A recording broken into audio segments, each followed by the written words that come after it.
ओमघाट बिटौरा में पूरनदास जी महाराज का गंगा नदी में हुआ स्नान। तो वहीं समाज सेवी अशोक तपस्वी ने बताया कि प्रयागराज में बढ़ती भीड़ को देखते हुए उन्होंने ढोल ताशों के बीच पर पूरनदास जी महाराज को आज गंगा नदी पर स्नान कराया। जहां साधु संतों के बीच ढोल ताशों के साथ गंगा नदी के किनारे पहुंच करके जहां गंगा स्नान कराया। तो वहीं समाज सेवी अशोक तपस्वी द्वारा बताया गया कि गुरु नानक जी के 5 बेटों में 5वें नंबर के बेटे श्रीचंद दास थे, जो कि श्रीचंद दास के शिष्य पूरनदास जी महाराज थे।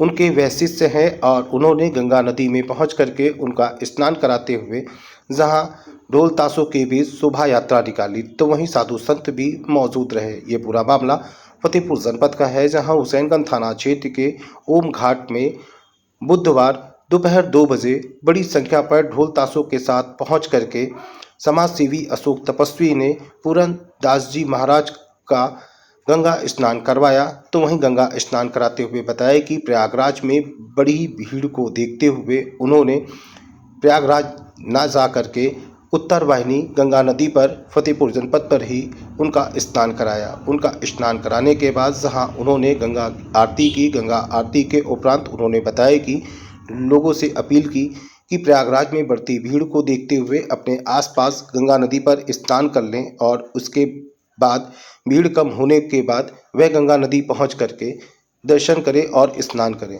जहां लोगों से उन्होंने अपील भी की। ये पूरा मामला फतेहपुर जनपद का है, जहां फतेहपुर जनपद में आज हजारों की संख्या पर जहां वाहन हाईवे से लगा करके प्रयागराज जाने वाले रूट पर खड़े रहे। तो वहीं उन्होंने बड़ी भीड़ को देखते हुए गंगा नदी में पहुंच करके पूरनदास जी महाराज का स्नान करवाया। हमारे गुरु जी के स्नान के लिए मैं आया था यहाँ पर। जब देखा कि हमारे प्रयागराज में काफ़ी भीड़ है, जैसा कि आपने देखा और सुना होगा, तो सोचा कि यहीं पर जो है बाबा जी का हम शाही स्नान करा दें। तो बहुत विधिवत हमने शाही स्नान कराए बाबा जी के यहाँ पर पूरनदास जी महाराज का। ये पूरनदास जी महाराज जो है श्रीचंद जी के शिष्य हैं, और श्रीचंद जी जो हैं गुरु नानक जी के जो 5 बेटे थे, उनमें से 5वें नंबर के थे श्रीचंद जी, उन्हीं के शिष्य। वो भी हमारे पूरनदास जी महाराज हमारे गुरु रहे। प्रयागराज में महाकुंभ का चल रहा है आयोजन। ऐसा क्या हुआ कि आप यहाँ ओम घाट आना पड़ा? असल में देखिए, वहाँ पर भी हमारा कैंप लगा हुआ है पूरनदास जी महाराज जी का, अन्य क्षेत्र लगा हुआ है, लेकिन वहाँ पर पहुँच पाना बड़ा मुश्किल था। और जिस तरह से प्रशासन लगा हुआ है व्यवस्था को संभालने में, और हम सब मिलकर ना सहयोग करेंगे तो फिर हम लोग मतलब उसका कोई महत्व नहीं रहेगा। आपने देखा ही है कि जिस तरह से वहाँ पर भगदड़ मच गई, बैरिकेटिंग तोड़कर लोग स्नान के लिए कूद पड़े, उसमें कैजुअल्टी भी हुई हैं। और मैं तो ये भी कहूँगा जो लोग नहीं रहे वहाँ पर, उनके आत्मा को ईश्वर शांति दे।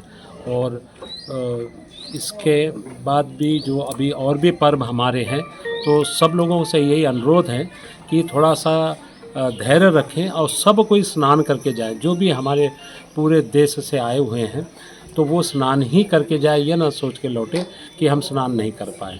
पर्व तो पर्व ही होता है जी। पहले तो सभी जनता जनार्दन को मेरा राम राम।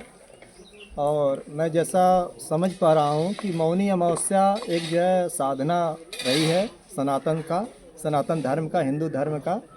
तो इसमें जो अनादिकाल से चला आ रहा परंपरा योग साधना, इसको मौन रह करके व्रत रखा जाता है ताकि हम उस परमात्मा से जुड़ सकें, बहुत निर्मलता आ सके, बहुत ज़्यादा गंभीरता से हम साधना में लग सकें। इसलिए इस पर्व का जो उल्लेख है शास्त्रों में भी, और हम लोग भी सभी लोग संत महात्मा जन करते हैं।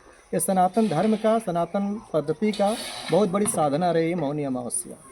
और इसमें गंगा जी का स्नान करते हैं लोग, उसमें अपने मन को भावों से पवित्र करके और जो है समाज में एक साधना का प्रारंभ किया जाता है। जैसे